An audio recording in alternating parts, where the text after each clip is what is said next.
बिस्मिल्लाहिर्रहमानिर्रहीम। लाखों करोड़ों दरूद नबी अकरम सल्लल्लाहु अलैहि वसल्लम पर और उनकी आल पर। सियासतदान और लुहार में एक चीज कॉमन होती है, ये दोनों जानते हैं कि इन्होंने कब, किस वक्त और किस जगह चोट लगानी है।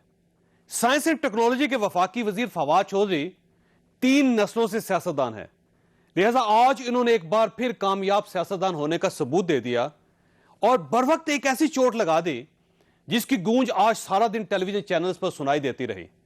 फवाद चौधरी ने वॉइस ऑफ अमेरिका को इंटरव्यू देते हुए कहा, मेरी आज फवाद चौधरी साहब से बात हुई, मैंने इससे सवाल किया कि आप अपने इस इंटरव्यू को ऑन करते हैं। इनका जवाब था कि मैं इस पर स्टैंड करता हूं। मैंने इससे यह भी पूछा कि क्या आज काबीना के इजलास में असद उमर ने आपके बयान को गैर जिम्मेदाराना करार दिया था और आपसे तरदीद का मुतालबा किया था। इनका जवाब था, हां, असद उमर ने कहा था और मैंने उनको जवाब दिया था कि आप काबीना में कह दें, आप यानी असद उमर ने जहांगीर तरीन को नहीं निकलवाया। फवाद चौधरी का यह भी कहना था कि कौम समझती है असद उमर से लैक ऑफ परफॉर्मेंस की वजह से वजारत खजाना का कलमदान वापस लिया गया था, जबकि असल में इन्हें जहांगीर तरीन ने वजीर खजाना की कुर्सी से उठाया था और असद उमर ने काबीना में वापस आकर जहांगीर तरीन से इसका बदला ले लिया था। काबीना के अंदरूनी जराये के मुताबिक फैसल वाडा ने फवाद चौधरी का साथ दिया और 2 वजीरों की तरफ देखकर कहा था ये वजीर आज़म बनने के लिए लॉबिंग कर रहे हैं। फवाद चौधरी का इंटरव्यू हुकूमत की लैक ऑफ परफॉर्मेंस, पार्टी की अंदरूनी लड़ाइयों और हुकूमत के मुस्तकबिल के बारे में एक ठीक ठाक चार्जशीट है। हुकूमत के पास इसका क्या जवाब है, यह हमारा आज का इशू होगा। हमारे साथ रहिएगा। प्रोग्राम में दोबारा खुश आमदीद। हमारे साथ तशरीफ रखते हैं सेनेटर शिबली फराज साहब, वफाकी वजीर हैं इत्तलात व नशियात के, पाकिस्तान तहरीक इंसाफ के साथ इनका ताल्लुक है, जेन्युइन वर्कर हैं और पीटीआई माजूर चाहता हूँ, पीटीआई के जेन्युइन वर्कर हैं और हम हर लिहाज से इनको देखते हैं जो इनकी पूरी जिंदगी सियासत में गुजरी और ठीक असूलों पर बात की। आज भी ये ठीक बात करेंगे। मोहम्मद जुबैर साहब हमारे साथ तशरीफ रखते हैं कराची में, पाकिस्तान मुस्लिम लीग नून के साथ इनका ताल्लुक है। सर ये फरमाइएगा शिबली साहब कि अगर जो फवाद चौधरी साहब की बातें हैं अगर 50% भी ठीक साबित हो गई तो जवाब तो आपके पास हुकूमत का कोई नहीं, फिर अब हुकूमत तो खत्म हो गई। नहीं, देखें, बात यह है कि अगर फवाद चौधरी ने अपनी इंटरव्यू दिया है एक, और मेरा ख्याल है कि उनका जो भी उन्होंने कहा है तो वो उनका एक ऑब्जर्वेशन है, वो उनकी एक ओपिनियन है और उसकी हम रिस्पेक्ट करते हैं। लेकिन दरअसल बात ऐसी शायद ना हो। मेरा नुक्ता नज़र डिफरेंट होगा, उनका नुक्ता नज़र डिफरेंट होगा। वो पार्टी को किसी और तरह की नज़र से देखते हैं, हम देखते हैं उसको डिफरेंट नज़र से। और दूसरी बात यह है कि जब इस किस्म की बातें होती हैं तो इससे ये भी ज़ाहिर होता है कि एक पॉलिटिकल पार्टी पीटीआई वो इतना वो रखती है, करेज रखती है और एक इतनी जमहूरियत रखती है अपनी पार्टी में कि उसका कोई मेंबर जो है तो पार्टी की किसी पॉलिसी से अगर इख्तिलाफ करे, पार्टी की डायरेक्शन से इख्तिलाफ करे, तो उसका ये नहीं होता कि उसको फिर एक पॉलिटिकल ऑब्लिवियन में भेज दिया जाता है जिस तरह के और पार्टीज में होता है। हमारी कैबिनेट में भी, मेरे तो ये चौथी कैबिनेट थी आज वैसे रगड़ा बहुत लगाया गया फवाद चौधरी साहब को। नहीं, मैं आपको बताता हूँ। देखिए पता नहीं ये कौन ये इस तरह की बातें करता है। मैं वहाँ पे हूँ और मैं जिस तरह आपने कहा मुझे कोई वो नहीं है बात को छुपाने की। पहली बात तो ये कि जी जो कैबिनेट में बातें होती हैं वो तो कैबिनेट की एक सैंक्टिटी होती है, उसको इस तरह से बाहर ना जाना चाहिए और ना उसको इस तरह की वो हो। लेकिन फैसल वाडा साहब बोले या नहीं बोले? नहीं, फवाद चौधरी के नहीं बोले? फवाद चौधरी साहब की तरफ से फैसल वाडा साहब ने बात की या नहीं की? देखें, कैबिनेट में इतने बात की, मैंने भी बात की, हर बंदा बात करता है। लेकिन अगर कैबिनेट की अंदर की गुफ्तगू वो मैं कम से कम डिस्कस नहीं करूंगा बिकॉज मैं ये समझता हूं कि वो एक ऐसा प्लेटफॉर्म है जो कि मुल्क की फैसले करता है। फवाद चौधरी साहब ने बात ठीक की या गलत की, उनको तरदीद करनी चाहिए, इबादत करनी चाहिए, डटना चाहिए, आपका क्या ख्याल है? देखें, फवाद चौधरी हमेशा उनका आपने देखा होगा कि वो अपनी बात करते हैं, वो कैबिनेट में भी बात करते हैं, वो पॉलिटिकल प्लेटफॉर्म से भी बात करते हैं। ये उनका एक स्टाइल है जिसको कि जब चेयरमैन ऑफ द पार्टी, ठीक है या गलत है? उनकी? कौन सी? उनकी बातें उनकी ठीक है या गलत है? नहीं, मैं कई चीज़ों पे मेरा इख्तिलाफ हो सकता है, बिल्कुल है। कई मसलन ये बात ये है कि जी ये 6 महीने दे दिए गए हैं और 6 महीने के बाद का है, ये नहीं। ये प्राइम मिनिस्टर साहब ने पिछली कैबिनेट में ऐसा नहीं कहा। नहीं, लेकिन नहीं, बिल्कुल कहा था। कॉन्टेक्स्ट की बात करें, देखिए जब वो चीज़ें तनाजुर से बाहर बात हो तो फिर उसमें ज़ाहिर है कन्फ्यूजन भी होती है और बदगुमानियाँ भी होती हैं। खान साहब ने ये जो बात की थी, मैं चूंकि उस कैबिनेट में बैठा हुआ था, उनकी मुराद ये थी कि 6 महीने बाद हमारे 2.5 साल पूरे हो जाएंगे। ठीक है जी, अब that is almost mid term. ठीक है, तो 2.5 साल पूरे हो जाएंगे, तो उसमें उन्होंने जो भी अभी खान साहब जितने भी प्राइम मिनिस्टर हैं वो जो भी टास्क देते हैं वो टाइमलाइंस के साथ देते हैं। ये काम है, इसको 90 डेज में करना है, इसको 120 डेज में करना है, इसको 1 हफ्ते में करना है, टाइमलाइंस के साथ। बिकॉज होता ये नॉर्मली हमारा कल्चर ये नहीं कहा था कि इनिशिएटिव चेंज हो जाएगा, दूसरी तरफ चला जाएगा। नहीं, हमारे पास इतना ही टाइम है, अगर आप ये नहीं कर दिए मुजाहरा करेंगे तो हमारी प्रॉब्लम पड़ जाएगी। बिल्कुल ऐसा नहीं कहा, मेरी ये अंडरस्टैंडिंग बिल्कुल नहीं है। और मैं चूंकि उसमें एक पूरी गुफ्तगू का एक तसलसल था, उसमें उन्होंने ये बात इसी कॉन्टेक्स्ट में की कि देखिए जी, हमारे पास we are not here for ever, मतलब हमने यहाँ पे हमेशा के लिए तो नहीं रहना, तो जो भी काम करना है उसके लिए हम और आपने इसकी रिफ्लेक्शन देखी होगी शुगर रिपोर्ट में। शुगर रिपोर्ट में भी जो एक्शन मैट्रिक्स बनी है वो प्राइम मिनिस्टर साहब के इनिशिएटिव पे बनी है कि देखिए ये नहीं है कि अगर हमने एक तहकीकात कर ली है और लोगों को आइडेंटिफाई कर लिया, इसका ये मतलब नहीं है कि अब बस हम भूल जाएं। नहीं, हमने उसको परसू करना है और उसके टाइम लाइन्स पे तो 60 डेज, 30 डेज, 90 डेज, ये मैक्सिमम उन्होंने एक अहाता किया उस पूरी इन्वेस्टिगेशन रिपोर्ट। ये जो फवाद चौधरी साहब ने कहा कि सबसे पहले जहांगीर तरीन साहब ने असद उमर साहब को निकलवा दिया, असद उमर साहब कैबिनेट में वापस आए, उन्होंने जहांगीर तरीन साहब को निकाल दिया। देखें, ये तो बहुत पुरानी बातें हैं, ये उन्होंने ना कोई नई बात की है, और ये तो पहले भी प्रेस में भी डिस्कस हुई है, टॉक शोज में भी डिस्कस हुई है, ये ओपन भी थी, ये वो भी थी। नहीं, अब तो रिकॉर्ड पे, अब देखें एक आदमी बोल रहा है, पहले किसी ने रिकॉर्ड पे नहीं था कोई भी, नहीं, अब तो ऑन रिकॉर्ड है। नहीं, रिकॉर्ड पे नहीं, लेकिन ये बात तो बहुत दफा डिस्कस हुई थी। और लेकिन मैं ये आपसे एक बात पूछना चाहता हूँ, अच्छा है कि अपने जुबैर साहब भी हैं उन पे। अब देखें, पार्टीज में इनकी पार्टी ले लें, इसमें जी कोई शायद खाकान ग्रुप है, कोई मरियम नवाज ग्रुप है, कोई जो है तो शहबाज शरीफ ग्रुप है। देखिए, ये पार्टीज में इस किस्म के वो धड़े होते हैं। ये कोई अगर कहे कि जी नहीं, बिल्कुल नहीं होते हैं, हाँ, एज लॉन्ग एज अगर वो पार्टी की इंटरेस्ट को अंडरमाइन कर रहे हो उसके तो लिए फिर पार्टी में भी ग्रुप्स हैं। नहीं, डेफिनेटली होंगे, डेफिनेटली होंगे, नहीं है या नहीं, मतलब है कि देखिए, अभी मैं आपको अभी पहले थे मैं मानता हूं, पहले थे, मुख्तलिफ उसके थे। खुशकिस्मती से मैं किसी ग्रुप का हिस्सा रहा हूं, मेरा एक ही ग्रुप है, वो है इमरान खान। ठीक है, इसलिए जब ये वक्त जो गुजरता गया है, मैंने ये देखा है कि वो जो ग्रुपिंग्स थी वो खत्म हो गई हैं। तो अब कोई ग्रुपिंग नहीं है। शाह महमूद हैं, वो बिल्कुल अपनी पूरी सलाहियतों के साथ अपना वो कर रहे हैं। बाकी असद उमर हैं, वो अपनी भरपूर तरीके से अपनी मिनिस्ट्री चला रहे हैं। कोविड को वो स्पीयर हेड कर रहे हैं, उस प्रोजेक्ट को जो NCOC का है। तो इस किस्म की चीजें हैं। देखिए, ये तो इसको I would call it is the storm in a cup of T. ये चाय की प्याली में एक तूफान है जिसको कि ये चूंकि फवाद चौधरी साहब एक कैबिनेट के मिनिस्टर ने, देखिए, अगर अच्छा मेरा सवाल ये कहा है कि हम फेल हो रहे हैं। अच्छा, नहीं, अगर फवाद चौधरी ये कहते कि जी हमारी हुकूमत बिल्कुल हर चीज में 100/100 है, हमें कोई किसी किस्म की ग्रुपिंग नहीं है, party is just like a one man, ये आज आप ये प्रोग्राम किया, इसको आप चलाते भी नहीं इस खबर को। बैड न्यूज और controversial news is a news. नहीं सर, ये खबर है ना, खबर है तो चलिए। नहीं, अच्छी खबर, एक मिनिस्टर, खबर तो अच्छी भी हो सकता है। अब मैं आपको कहता हूं, कैबिनेट मिनिस्टर ये कह रहा है कि हमारे पास 5-6 महीने हैं, वो ये कह रहा है कि ग्रुपिंग्स हैं। एक मिनिस्टर ने दूसरे मिनिस्टर की मिनिस्ट्री खत्म करवा दी, दूसरे मिनिस्टर ने पहले की खत्म। ये मुझे आप बताएं, ये पहली दफा है, ये जब से ये रियासत बनी है तो हमेशा ये ग्रुपिंग्स भी रही हैं, लोगों ने अपने लोगों को पुश किया है, दूसरों की टांगे खींची है। ये पहली बात ये कि इस पे आपको हैरानी होनी चाहिए, बिकॉज ये तो पूरी दुनिया में इस तरह का होता है। सेकंड बात ये कि जी देखिए, मैं अगर आप लास्ट कमेंट, अगर मैं ये कह दूं कि मेरी हुकूमत बिल्कुल एक उसमें खड़ी है, 100% हमने अपने हदफ कर लिए हैं और कर लेंगे इंशाल्लाह, आप जो है तो आप समझते हैं कि इस पे आप कल टीवी प्रोग्राम करेंगे, सवाल ही नहीं पैदा होता, because good news is good news. अच्छा, मैंने जाना है जुबैर साहब की तरफ, लेकिन एक सवाल ये है कि टीम का कोई फुकदान तो नहीं है? जैसे फवाद चौधरी साहब ने कहा, देखिए आइडियाज बड़े क्लियर है, टीम नहीं है और परफॉर्म करने के लिए टीम चाहिए होती है। देखें, बात यह है कि गलतियां हमसे हो सकती हैं, हम कभी नहीं कह रहे कि we are a perfect government. हम तो सिर्फ ये देख रहे हैं कि जी इस पार्टी में एक कमाल है, वो ये है कि जितने भी आप कह लें ना ग्रुप्स, चाहे वो A हो, B हो, C या जिसका फवाद चौधरी ने जिक्र किया है, एक चीज पे जब आ जाती है बात इमरान खान पे, उसके पीछे सब खामोश हो सब जाता है। खामोश खामोश नहीं, उसको लीडर, अनडिस्प्यूटेड लीडर है वो हमारा। जुबैर साहब, आप फरमाइएगा कि आपने सारा इंटरव्यू देखा होगा, क्या रीड किया आपने? ये एक रिवोल्ट है गवर्नमेंट के खिलाफ, एक डेस्परेशन है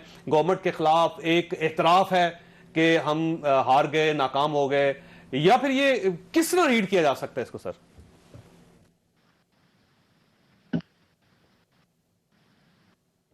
जुबैर साहब को मेरी आवाज आ रही? जुबैर साहब मेरी आवाज आ रही है आपको? मेरे ख्याल जुबैर साहब तक आवाज नहीं जा रही, तो यहां पे जी ठीक। ये फरमाइएगा सर, ये कुछ सियासी टीम, उन्होंने कहा एक सियासी टीम, पॉलिटिकल टीम थी वो हमारे पास थी, लेकिन वो आपस में इख्तिलाफात की वजह से खत्म हो गई, और उसके बाद एक गवर्नेंस की टीम होनी चाहिए थे, वो गवर्नेंस की टीम हम डेवलप नहीं कर सके। फिर उन्होंने कहा कि जब वो पॉलिटिकल टीम गई तो ब्यूरोक्रेट्स आ गए और नॉन इलेक्टेड लोग आ गए जिनका एजेंडा ही मुख्तलिफ था, तो हम एक कन्फ्यूजन का शिकार हो गए। ये बात किस हद तक दुरुस्त? नहीं, देखिए, हुकूमत की performance is never good enough, never. चाहे बेस्ट से बेस्ट आप हालात में चले जाएं तो आपकी हुकूमत की जो हमेशा there will be always something, कोई ऐसी चीज होगी जो कि आप बेहतर करना चाहेंगे। अब आपका डिपेंड करता है कि आप क्या, आपकी तवक्कुआत क्या थी इंडिविजुअल लेवल पे इस पार्टी से। लाइक जिस तरह हमने जब पार्टी ज्वाइन की, हमारा ये मानना था कि इस वक्त जितनी भी पॉलिटिकल पार्टीज हैं वो इस पाकिस्तान को आगे नहीं ले जा सकती, क्योंकि उनके जितने भी लीडरान हैं वो कोई बिजनेस में इन्वॉल्व है, कोई मुल्क को लूट रहा है, कोई कसूट रहा है, मिसमैनेजमेंट है, इदारे तबाह हो गए हैं, कोई ऐसी लेकिन चीज। आपकी टीम सिर्फ ज्यादातर नॉन इलेक्टेड लोगों पे मुश्तमिल है। इसका मतलब ये हुआ कि इलेक्टेबल जो आपके पास थे या जो इलेक्टेड लोग हैं उनके अंदर कैपेसिटी नहीं है। नहीं जी, कैपेसिटी नहीं है तो फिर नॉन इलेक्टेड लोग नहीं, देखिए, मैं आपको बताऊं कि देखिए, हर सिस्टम को उसकी कमजोरियां और उसकी स्ट्रेंथ के साथ एक्सेप्ट करना चाहिए। पार्लियामानी निजाम में यही होता है कि जो बंदा इलेक्ट होता है वही होता है पार्लियामेंट में, वही होता है जो वजीर बनता है, वही होता है मुशीर बनता है, और या जो है तो वो अपनी किसी भी कैपेसिटी में। तो अगर आपने ये डिसाइड करना है तो फिर आप पूरे निजाम की बात कर रहे हैं आप। लेकिन अगर आपको एक पार्लियामेंट्री फॉर्म ऑफ गवर्नमेंट है तो उसमें तो लोग इस पे नहीं आते हैं कि उनकी क्वालिफिकेशन भी नहीं पूरे होंगे। जब आपके पास इतनी बड़ी आपके पास पार्टी है, इतने लोग इलेक्टेड हैं, सारी जमातों से आपने लोग ले लिए, बड़े अच्छे अच्छे नीट एंड क्लीन लोग ले लिए आपने, लेकिन अगर उनमें से किसी शख्स के अंदर ये कैपेसिटी नहीं है कि वो वजारत चला सके, तो इसका मतलब ये हो कि आपकी चॉइस गलत थी फिर, और आपको फिर मार्केट से लोग उठाने पड़ रहे हैं, वो भी परफॉर्म नहीं कर रहे। नहीं, आपको फिर कंपेयर करना होगा कि हमारी परफॉर्मेंस पुरानी हुकूमतों के मुताबिक क्या थी। पुरानी हुकूमत जिसमें कि मैं सरफहरिस्त पाकिस्तान मुस्लिम लीग नून को कहूंगा, आप चाहते हैं कि वो वजीर अच्छे होते हैं जो कि वो भी हो एक किस्म के करप्ट भी हो, और साथ में जो है तो वो परफॉर्म भी करें। इन्होंने देखिए ना, मुल्क पेट्रोल का बहरान इस वक्त है, देखिए बहरान पहली दफा हुआ है, पहली मरतबा हुआ है पिछले 10 साल के अंदर। क्या चीज? गंदम इंपोर्ट करनी पड़ रही है पाकिस्तान में। चीनी का क्राइसिस पाकिस्तान के अंदर, अपनी गवर्नमेंट पोर्ट, डॉलर का क्राइसिस, इकोनॉमी आपके सामने, कोरोना के अंदर जो प्रॉब्लम्स है वो आपके सामने चले जा रहे हैं। अगर आप कहते हैं मैं आपको एक एक चीज का जवाब दे देता हूं और बड़ा तसल्ली बख्श जवाब दूंगा। अगर तो आपका ये ख्याल है कि ये चीजें पहली दफा हुई हैं, तो मेरा ख्याल है कि आप जैसा एक क्वालिटी का सहाफी इस तरह की बात नहीं कर सकता। आपको पता है तेल की प्राइसेस का भी, ऑयल क्राइसिस भी हुई थी, शुगर क्राइसिस होती थी। शुगर क्राइसिस तो ये करते थे भाई, इनके जो लीडरान थे उनकी ओनरशिप थी, वो ओन करते थे, जरदारी ओन करते थे, शहबाज शरीफ ओन करते हैं, नवाज शरीफ ओन करते हैं, इमरान खान तो किसी चीज को कोई बिजनेस नहीं है उसका। तो ये लोग तो ऐसे थे जो अपनी कारोबार को दवाम देने के लिए ऐसा रोज ये निकालते थे। कारोबारी लोग सब आपकी पार्टी में है ना, वो लूट खसूट खत्म हो गई है, ये बड़ी बात नहीं है। आपका देख लीजिएगा, जो पेट्रोलियम के मशीर हैं उनका देख लीजिए, उनका इंटरेस्ट। जहांगीर तरीन साहब आपकी सेक्रेटरी जनरल रहे हैं, इस हाईएस्ट लेवल पे रहे हैं, अभी जाके वो उनको साइड पे किया गया। इन सबके बिजनेस इंटरेस्ट देख लें, और उसके बाद आप देख लें क्राइसिस देख लें, फिर जो रिपोर्ट्स बनी है FIA की वो देख लें, जो नैब की रिपोर्ट्स बनी। तो इसका मतलब ये हुआ कि वो मैनिपुलेटर जो पहले दूसरी पार्टियों में थे वो आपके पास आ गए, उन्होंने फायदा उठाया। फर्क है देखिए, उस पार्टीज में इसलिए किया कि वो तो जब जो टॉप का बंदा है जो वजीर आजम था वही कारोबार कर रहा था, तो नीचे तो और बाकी क्यों नहीं करेंगे? अक्सरों ने कारोबार किए हैं। क्या आप मुझे बताएं कि ये जितने भी इनके हैं इन्होंने कारोबार नहीं किए? ये जो है तो इनके एसेट्स पहले क्या थे और अब एसेट्स क्या हैं? सर यहाँ पे मसला ये कि जो हेड है वो कारोबार नहीं कर रहा, लेकिन नीचे सारे कारोबार कर रहे हैं। शिबली साहब देखें कैसे हो सकता है, देखें जब एक लीडर करप्शन नहीं कर रहा तो नीचे वालों को कैसे अलाउ करेगा? दूसरी बात, शुगर रिपोर्ट। पहले कभी ऐसा हुआ है कि एक रिपोर्ट को इतनी आगे तक ले जाया गया हो जिसमें कि आपको 90 दिन का इंतजार करें आप? ठीक। ये काम इनमें हुआ है? कभी भी नहीं हुआ। आप कहते हैं कि इन्होंने जितनी भी ये सारे माफियाज को पैट्रोनाइज करते रहे हैं। देखिए, इस पे अप्रिशिएट करते हैं आपको, लेकिन वो मुल्जमान जो इस वक्त लंदन बैठे हुए, मुझे ब्रेक लेने दें। जुबैर साहब आपकी तरफ आना है, लेकिन मेरा है कम्युनिकेशन में कुछ प्रॉब्लम है। छोटी सी ब्रेक को, ब्रेक के बाद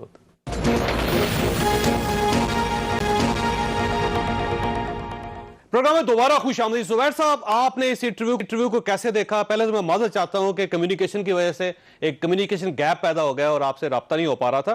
तो ये फरमाइएगा कि आप इस इंटरव्यू को कैसे देखते हैं? एक सच है या गलत है, या हुकूमत को क्या करना चाहिए, क्या है ये इंटरव्यू एक बड़ा इंपॉर्टेंट है। उसको आप जिस तरफ से देखेंगे, एक तो ये इंटरव्यू एक्सेप्ट कर रहा है एक सीनियर लीडर के हवाले से कि ये जो आपके ख्वाब थे और जो आपने पूरे पाकिस्तान को जिसके पीछे लगाया था इमरान खान साहब ने, उसकी कोई हकीकत नहीं थी और अब उससे उम्मीद रखना बिल्कुल खत्म है। वो इंटरव्यू में बड़ा क्लियर है कि हम एक रूटीन की गवर्नमेंट बन गए हैं और जिस वजह से हम आए थे वो हम नहीं डिलीवर कर सके, और उन्होंने आइंदा के लिए भी कोई उम्मीद नहीं दिलाई। उनका इंटरव्यू बड़ा एक ये बॉटम लाइन ये बड़ा क्लियर था। ये जो अब उसका तथ्य ये है कि परफॉर्म क्यों नहीं कर सके, ये तो उन्होंने मान लिया कि परफॉर्म नहीं कर सके। अब ये कि जी इसकी उससे लड़ाई थी, उसकी इससे लड़ाई थी। मेरा क्वेश्चन ये है और मेरा तथ्य ये है कि लड़ाई होती या नहीं होती जब आपके पास कॉम्पिटेंस नहीं होगी, जब कप्तान की अहलियत ही नहीं होगी, जब कप्तान और टीम के पास ना कोई प्लान होगा, ना कोई सोच समझ होगी, ना पाकिस्तान जैसे मुल्क का जो चैलेंजेस हैं उसको समझने की एक कुव्वत होगी, तो फिर आज किसी तरह से धराम से गिरना था जैसे आप गिरे हैं। और ये असद उमर या जहांगीर तरीन और शाह महमूद कुरैशी की बात नहीं है।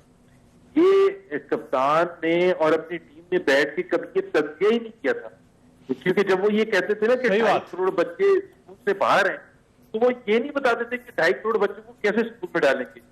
जब वो ये कहते थे कि अमेरिका में पता नहीं 30 रुपए का लीटर होता है दूध और यहाँ पता नहीं 120 रुपए का, तो वो ये नहीं बताते थे कि यहाँ कैसे 30 रुपए का हो जाएगा। और ये साफ पानी नहीं है तो साफ पानी मिलेगा कैसे? मिलेगा कि जवाब कोई नहीं। कर्जों के हवाले से या एम्प्लॉयमेंट के हवाले से या गुर्बत के हवाले से या ग्रोथ के हवाले से कोई एक भी चीज को समझ से, मतलब मैं आपको बताऊं, ये जावेद चौधरी साहब ऐसे है, मुझे आप फाइनल ईयर MBBS में डलवा दें और मैं पुछाड़ कर दूं फाइनल ईयर स्टूडेंट्स पर कि ये पढ़ते नहीं है, ये निकम्मे हैं और तो मैं जाके फेल तो पूरे तरीके से होऊंगा। वो तो दूसरी बात है वो क्या कर रहे हैं। असल चीज है मेरे में कितनी काबिलियत है, क्या मेरे पास कप्तानी का हक है, क्या मेरे पास टीम है।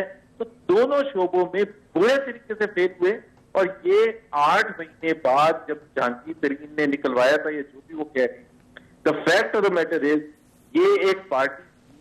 अच्छा, वैसे क्योंकि आप तो असद उमर के घर के आदमी ना, तो दोनों भाई हैं, ये फरमाइएगा वाकई जहांगीर तरीन साहब ने निकाला था उनको, या फिर उनकी परफॉर्मेंस इतनी अच्छी नहीं थी कि प्राइम मिनिस्टर साहब ने कहा कि नहीं असद उमर वजीर खजाना नहीं रहेंगे? देखिए, इसमें जो जहां तक जो मेरा तथ्य और बातचीत का नतीजा है, बात यह है कि आपको पता है कि PTI पाकिस्तान में वो वाहिद पार्टी थी भुट्टो साहब की 1971 के बाद तो इतनी एक्सपेक्टेशन क्रिएट करके आई थी और अवाम से उम्मीदें अवाम की उम्मीदें थी, लेकिन चूंकि कुछ प्लान नहीं था, ना समझ बूझ थी, तो वो धराम से गिरना था। और जो शख्स जिसको आप पोस्टर बॉय कहते हैं PTI का, जिसने नया पाकिस्तान का तस्वर को एक हकीकत देनी थी, वो असद उमर ही था। तो 8 महीने के बाद जब आपने चाहे जहांगीर तरीन के कहने पर किया तो फिर तो भी कप्तान गलती है, और अगर असद उमर की सिलेक्शन गलती तो भी कप्तान की गलती है। सही बात। तो ये फवाद चौधरी साहब के इंटरव्यू एक ट्रू पिक्चर है, एक ऐसी पिक्चर है जिसमें पार्टी को उन्हें सबके सामने रख दिया कि ये पार्टी है। लेकिन वो ये कह रहे हैं, बात ये शिफ्टी साहब को भी मैं यही कहता हूँ कि आप जस्टिफाई करते हैं फेलियर कि ग्रोथ इससे इस वजह से गिरती, महंगाई इस वजह से होती, गर्दिशी करते इस वजह से बढ़ गए, टोटल करते इस वजह से बढ़ गए, गुर्बत इस वजह से बढ़ गई। लेकिन जब तक आप डिलीवर नहीं करना सीखेंगे, जस्टिफाई आप कब तक करेंगे? पहले आप करते थे कि नून लीग की हुकूमत में कमी है, फिर आप कहते थे ये ब्यूरोक्रेसी खराब है, फिर आप कहते थे ये कार्टर्स और माफियाज है, जो मार्केट को नहीं स्टेबलाइज होने देते, प्राइसेस को नहीं स्टेबलाइज होने देते, कोर्ट्स को, मीडिया को, सबको करते थे। अब जाके इन्होंने अपने अंदर ये भी तो नहीं काम करने देते। जो आपस में लड़ाई है, ये हमारे लिए बड़ी मुसीबत है। तो भाई तो फिर आपने हाथ खड़ा किया था कि हम आएंगे और पाकिस्तान को बदल के रख देंगे। 2 साल के बाद जो इदारा वैसे बदल के तो रखती है। वैसे जुबैर साहब ये क्रेडिट तो आप दें ना, आप ये ना कहें कि बदल नहीं सके। वैसे शिबली साहब, ये जुबैर साहब की आपने गुफ्तगू सुनी। अब देखिए प्राइम मिनिस्टर साहब है, उनके नीचे 3 बड़े लीडर्स थे। एक जहांगीर तरीन साहब उनके, जिन्होंने पूरी पार्टी, बल्कि वो कहते हैं कि मैंने 69% जो इलेक्टेबल्स है मैं लेके आया। शाह महमूद कुरैशी साहब एक सीजन पॉलिटिशियन और वज़ारे आपके वाइस चेयरमैन भी थे वो, और उसके साथ असद उमर साहब जो उनके मैं समझता हूं स्टार प्लेयर थे उनके, जो वो कहते थे कि ये पोस्टर बॉय।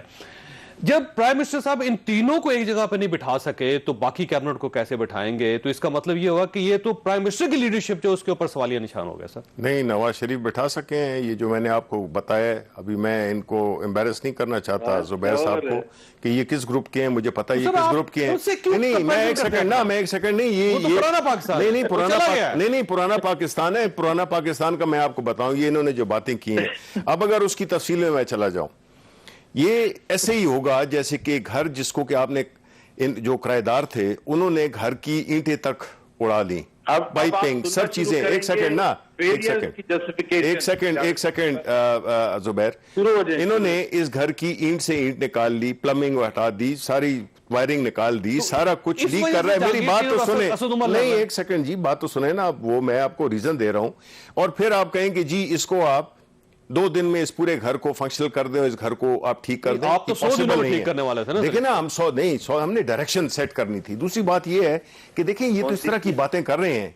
इन्होंने तो 30 साल हुकूमत की है और मुल्क को इस हालत में पहुंचा दिया। हमारे 20 महीने के बाद ये लोग जो है तो चिल्ला रहे हैं। वो इसलिए चिल्ला रहे हैं, मैं आपको बताता हूं।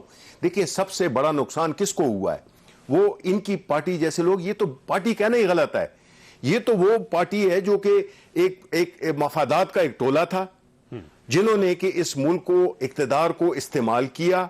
किसके लिए? अपने आप को। वरना देखें ना, अगर मैं और आप जो है, या इमरान खान, वो तो चले, इमरान खान के तो फिर भी दुनिया उनको जानती है, वो कहीं पे जाके रहे। मैं और आप जो है तो हम कैसे जाएंगे? हमारी उधर जायदादें हैं, हमारी फैमिली इधर। इनकी लीडरशिप से पूछिए ना कि मुल्क किस क्राइसिस में है। इनकी लीडरशिप बाहर बैठी हुई है, सारे जो है तो कानून से भागे हुए हैं, कानून से भागे हुए हैं। देखें कोई भी हो, जो हमारी रिपोर्ट है उस पर अमल होगा। तो ये कहना कि इनकी साथ कंपेयर करना हम समझते हैं हमारी इंसल्ट है। अच्छा, वैसे फवाद चौधरी साहब ने एक ये भी बात की है कि इसलिए कोई तब्दीली नहीं आ रही कि ऑप्शन नहीं कोई।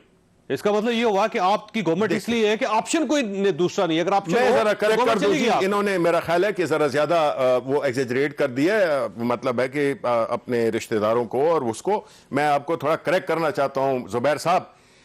कोई किसी गलतफहमी में नहीं रहे। इधर अगर इस पार्टी में, पार्लियामेंट में, सेनेट में मेरे समेत अगर कोई बैठा हुआ है, वो इमरान खान के नाम पे बैठा हुआ है। कोई किसी जाति, कोई 10 वोट भी नहीं मिल जाएंगे। ये इमरान खान का वोट है जो सबको मिला है। इसलिए ये हमें नहीं बताएंगे हमारे कौन से लीडर हैं। हमारा लीडर एक ही है, वो है इमरान खान। जितने भी बैठे हुए हैं मेजॉरिटी, कुछ के अपने भी हैं ऐसा, लेकिन जीत वाला वोट जो है तो वो इमरान खान का। सारे फैसले इमरान खान साहब कर रहे हैं। देखिए इमरान खान अपनी टीम के साथ फैसले करते हैं, मिलके करते हैं। आपने इनकी कैबिनेट में कभी देखा है जैसे कि एक बादशाह के नहीं इकोनॉमी कहां चलेगी? ये बहुत अच्छा सवाल है, बहुत अच्छा सवाल है। मैं आपको बताता हूं। देखिए हम आए हैं इसी स्टेटस को के, इन्हीं मफादाती टोले जो कि इनकी पैटर्नेज में काम कर रहा था, उनको तोड़ने के लिए आए। तो हमारी मुखालिफतें तो होंगी। हम तो उस पूरे सिस्टम को देखें जब तोड़ रहे हैं। से हो रही है ना जी? नहीं, अब तो कैबिनेट के अंदर से हो रही है। वो देखें, पहली बात तो ये कि आप जो है ना गैर जरूरी तौर पे इसको एक बहुत उछाला दे रहे हैं। ये कोई ऐसी बात नहीं है ना। फवाद चौधरी ने पहली दफा ऐसी बात की है ना, जो उन्होंने बातें की हैं वो कोई नई बातें हैं। वैसे ऑन रिकॉर्ड उन्होंने पहली बार कहा है जी, ऑन रिकॉर्ड उन्होंने पहली बार। नहीं, वो तो अपने हर जगह पे वो कहते हैं। वो तो उनका ये मैं मानता हूं, वो जो फवाद चौधरी हैं वो उसका अपना एक तरीका है, अंदाज है। लेकिन मैं ये समझता हूं कि मैं इस बात को इंसल्ट कर सकता हूं, इंसल्ट समझता हूं कि ये लोग जिन्होंने कि पाकिस्तान को इस नहज में पहुंचाया है, ये आज जो है तो हम पे उंगलियां उठा रहे हैं। जुबैर साहब, हमने कम से कम, हम करप्ट लोग तो नहीं, हमारा लीडर करप्ट नहीं है, करप्ट नहीं है, हमारा लीडर करप्ट नहीं है, इनकी डायरेक्शन ठीक है, लीडर ठीक है। जी फरमाए। सबसे बड़ा प्रॉब्लम पीटीआई का जो है ना, वो लीडर है, सबसे बड़ा प्रॉब्लम। और ये इतना सीरियस प्रॉब्लम है बिकॉज उस लीडर को समझ कुछ है ही नहीं। ना उनको इकोनॉमी से कोई उसकी समझ है, ना गवर्नेंस। आपको समझ है तो आप वज़ीर आज़म बन जाते हैं। वो कहते हैं आप आ जाए, आप बन जाए जुबैर साहब। आपको बड़ी समझ है, नवाज शरीफ को बड़ी समझ थी यार। जी जुबैर साहब, शिबली साहब बात कर लूं। जी जी करें। जो कप्तान उस्मान खुद्दार को सबसे बड़े सूबे का, जो पता नहीं 80-85% कंट्री से बड़ा सूबा है पंजाब का, वजीर आला बनाएगा। आपने पिछले 3.5 महीने में पाकिस्तान सबसे सीरियस क्राइसिस से गुजर रहा है ना, कोरोना। आपने कभी एक दफा सुने साहब को बोलते हुए? एक बोल ही नहीं सकते। जो शख्स बोल ही ना सके उसको चीफ मिनिस्टर ऊपर Mahmood Khan What an argument. अच्छा, आप जरा क्वालिटी देखें और द लैक ऑफ क्वालिटी देखें। मेरा ख्याल है और मैं पहले दिन से कह रहा हूँ जावेद चौधरी, इससे ज्यादा इनकॉम्पिटेंट टीम कभी पाकिस्तान की तारीख में नहीं कभी आई। और ये जो मर्जी उल्टे लटक जाएंगे ना, it is all a matter of performance. ये परफॉर्म नहीं करेंगे, आपस में लड़ते रहेंगे। कभी कहेंगे कार्टर ने कर दी, कभी कहेंगे इसने ये कर दिया, कभी कहेंगे ये जो अभी शुरू होते हैं ना, ये इनका रोना धोना ये होता है कि ये किस वजह से हम कर नहीं सके।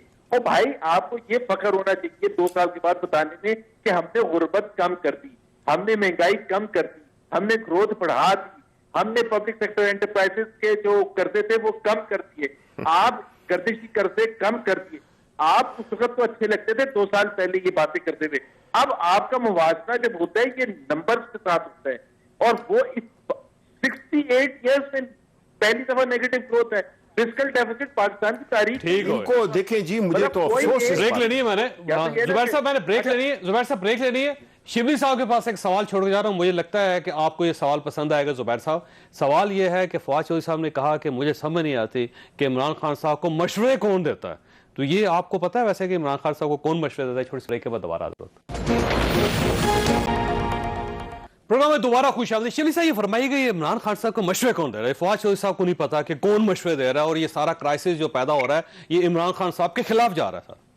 देखें, पहली बात तो ये है कि एक लीडर कभी भी ये नहीं चाहेगा कि उसकी टीम कमज़ोर हो, और खान साहब इस बारे में अपनी रेपुटेशन रखते हैं कि उन्होंने हमेशा जो है तो उन्होंने अच्छी टीम बनाई।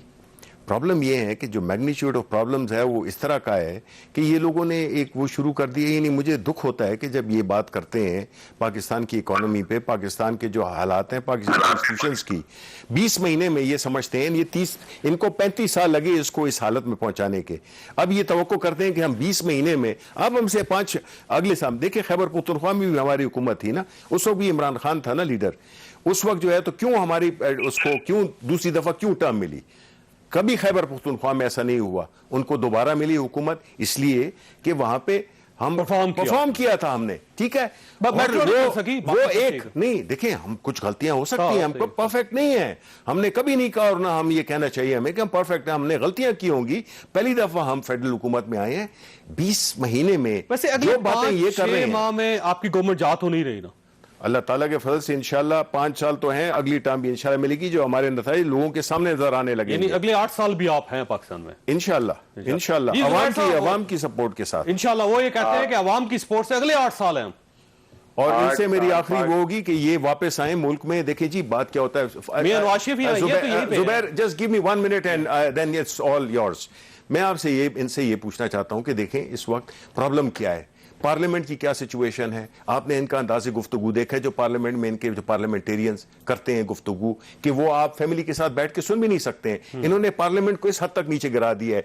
ये इस वक्त जबकि सारा मुल्क क्राइसिस, कोविड का क्राइसिस है जो कि सारी दुनिया को लपेट में लिया हुआ है, बजाय इसके कि ये आए कि जी हम आपको सपोर्ट करते हैं, आपने जो भी कर रहे हैं हम आपके पीछे रहेंगे, बजाय उसके ये जो है तो कंफ्यूजन फैला रहे हैं, ये एनार्की फैला रहे हैं, ये इकोनॉमी की दुश्मनी कर रहे हैं। कौमी असेंबली में तो आपको चाहिए कि मुराद सईद साहब को ना आप, मुराद सईद ने कौन सी इखलाक से गिरी हुई बात की है? इनको आईना दिखाता है ना, इसका फर्क सिर्फ ये है। लेकिन आप दिखाएं, पटेल को दिखाएं, और आप जो है तो दूसरों को दिखाएं, वो जो लतीफ चौधरी, क्या नाम है उनका, लतीफ समथिंग, मियां जावेद लतीफ है, उनकी गुफ्तगू इनको दिखाएं, वो फैमिली के साथ सुनेंगे। गुफ्तगू तो ठीक करनी चाहिए आप लोगों को।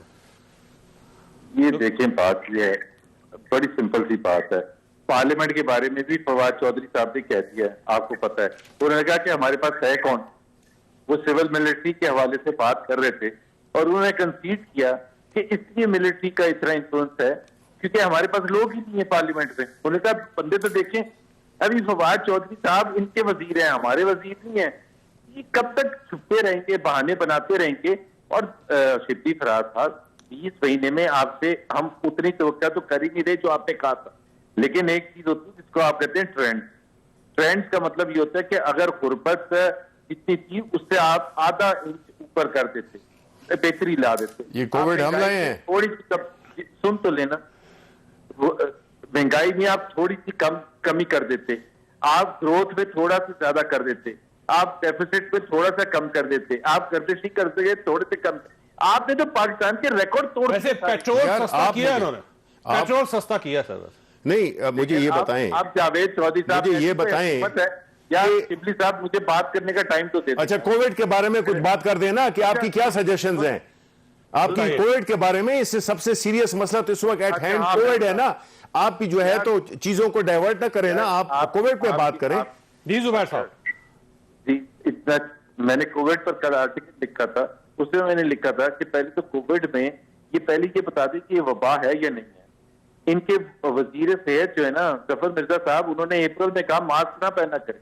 वजीर आजम साहब कहते हैं कि जी ये फ्लू है और अगर आपको खांसी जुकाम और बुखार हो तो आप टेस्ट ना करवाने जाएं।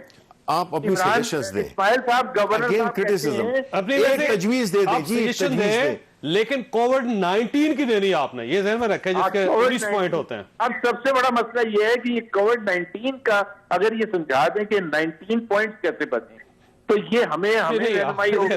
देखें, वो खातून इलेक्ट होके आई हुई है, डायरेक्टली इलेक्ट होके आई है। So you and I can not comment on her because आप इलेक्टेड नहीं हो और मैं भी इनडायरेक्टली इलेक्टेड हूं। कि वो ट्राइबल एरिया में इलेक्ट होके कौमी असेंबली में पहुंची, ये उनका बिल्कुल। हम तो बहुत ख्याल करते हैं और हम सिर्फ आपसे पूछ रहे हैं वो तज्जिया के 19 पॉइंट्स जो उन्होंने बताए थे कोविड-19 के, वो उसमें क्या मुराद क्या थी उससे। शिवली साहब की तरफ आ रहे थे मुझे, मैं आता हूं सर आपकी तरफ। शिवली साहब ये फरमाइए कि एक नया क्राइसिस, एक नया स्कैंडल बल्कि पैदा हो रहा है और मैं क्योंकि आज तो अच्छे आपके साथ मुलाकात होगी, ये फरमाइएगा ये जो बिजली के बिल होते हैं उस पर पीटीवी जो है 35 रुपए वसूल करता है, आप टीवी देखें या ना देखें।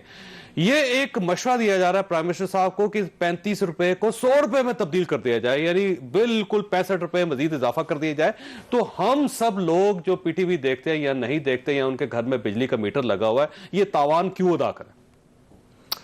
देखिए जी, मैं तो शायद मैंने भी ये बात सुनी है, लेकिन मैं आपको इतना ज़रूर कहूँगा कि इसमें जो मेरा अपना जो ख्याल है वो ये है कि ये जो है ऐसी तजवीज़ है वैसे मेरी नज़रों से वैसे गुजरी है ना? गुजरी है। प्रेशर डाला जा रहा है ना आप पे। देखिए, नहीं प्रेशर की बात तो नहीं है, लेकिन ये है कि मैं समझता हूं कि ये हमारे लिए एक इसकी पॉलिटिकल इम्प्लीकेशंस हैं और जाहिर है कि ये काम हम मशवरे के साथ करेंगे और एक पूरी इसकी हर पहलू से हम इसको देखेंगे। जैसे जब पीटीवी था उस वक्त और कोई और टेलीविजन नहीं था उस वक्त तो चले बनता था, एक एंटीना लगा होता था, उसके बाद गवर्नमेंट इसको चलाती थी, ठीक है। लेकिन अब तो एक ओपन कंपटीशन है ना जी। अब अगर एक टेलीविजन ओपन कंपटीशन में compete नहीं कर पा रहा तो ये जो 2.5 करोड़ जो बिजली का बिल दे रहे हैं वो लोग तावान क्यों अदा करें? वैसे सवाल देखें, मैं तो ये समझता हूं कि हर इदारे को फाइनेंशियली सेल्फ सफिशिएंट होना चाहिए और उसको एक किस्म का किसी को भी सब्सिडाइज नहीं करना चाहिए, क्योंकि वो इदारे जो सब्सिडीज पे पलते हैं वो कभी भी अपनी टांगों पे नहीं खड़े हो सकते, क्योंकि उनको ना वो मोटिवेशन होती है ना उसका कोई सेंस बनता है। लेकिन मैं ये जरूर तो आप ये नहीं होने देंगे?